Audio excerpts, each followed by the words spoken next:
In this segment now, we're predicting the outcomes, but we're still using two-way tables, okay? Then we take what we did in the previous segment further. Have a look. The hair color of 30 learners was recorded in the following table. Okay. Now, once you are given the table like this with some gaps, you have to fill these gaps before you answer the question. Boys, girls, total. Black, brown, blonde, total. So you have this. Now, if you look at this, you need to, your total must balance across. This one is 6 plus 2, already you have 8 there. 8 plus 4, you have 12 there.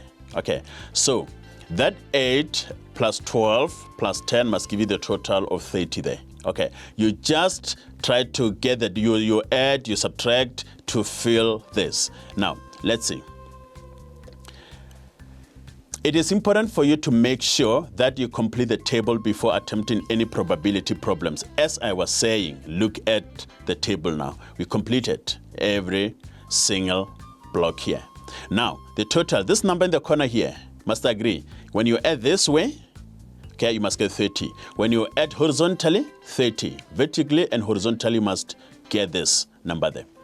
Now, the first question, okay, we should make sure that the totals for each row tally. Then I did that. If now you want to calculate the probability of a learner with black, this is my first question now. With black hair, add up the number of boys and girls with black hair and divide by the total number of learners. Okay, we need black hair. You add the girls and boys together and you find the number, the total, right in the bottom right corner. So the probability of that, if you count them, there will be 8 girls plus boy, okay, with black hair, divided by the total. This is the total I was talking about, okay. The bottom right corner is your total. Then that simplifies to that, 4/15. Now, a school investigated the number of learners who arrived at school on time, arrived late, or were absent during a particular week. The results are recorded in the following two-way table. There were 100 learners. Okay, all in all, we've got 100 learners. Remember, coming, arrived late, on time, absent. 3 things. On a two-way table again, boys and girls for that particular school. On time, being late and absent. Still, guys, you must fill all this. They must agree. Vertical, horizontal is 100. Okay. Now, what are we going to say about this question? The probability of a learner arriving late for school. Okay. You look at that, you find that is 25. You count them out of 100. Look at that, arriving late. You have to show late, there are 25 of them. Boys and girls together is 25. You take this total. It's under late. Okay. 25 out of 100, they arrived late. This is why we're having 25 out of 100. Cool.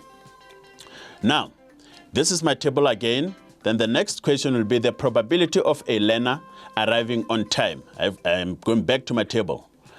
On time, 65. Probability of a learner arriving on time, 65 still, out of 100. This is why we now have 65 out of 100. That will be the probability of a learner arriving on time. So, look at this. It's another table I just put here. Then the next question for this will be the probability of a learner being absent if the learner is a boy.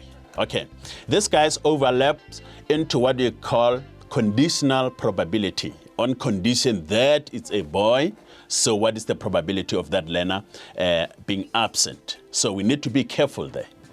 Now, if I'm to explain this table, okay, we say if a learner is a boy, here we don't deal with the total here. This is conditional probability. We're saying under boys, okay, if a learner is a boy, this means you have how many boys? All in all, 65 boys. Here we're not considering girls at all. If a learner is a boy, it means firstly you have to consider the number of boys, which is 65. And then what do? You saying, okay, if the learner is absent, here, what do you have? That will be 7 out of, you're not going to say out of 100, out of 65. Okay. Let's just, before the answer here, I just wanna talk of this more. Okay. Let's say girls. The probability of a girl arriving late. Okay. A girl arriving late. So under girls, you have the total 35. So late is 7. That will be 7 out of 35. Okay. Guys, if you listen to this question, will specify if it's girls or boys. Guys, don't get confused here. We will state, okay, the probability of a boy arriving on time. Therefore, you know that, okay, it's a boy. It has to be a boy. So you go back to the table and it's okay, boy. How many boys all in all? We've got 65, and then will be 40 out of 65. Now the probability of a boy being absent for this one, this will be, look at that, 7 out of 65. As I said, it's no longer out of 100 because it's conditional. On condition that it's a boy, find the probability. Guys, hope you enjoyed this. See you in the next segment. Cheers.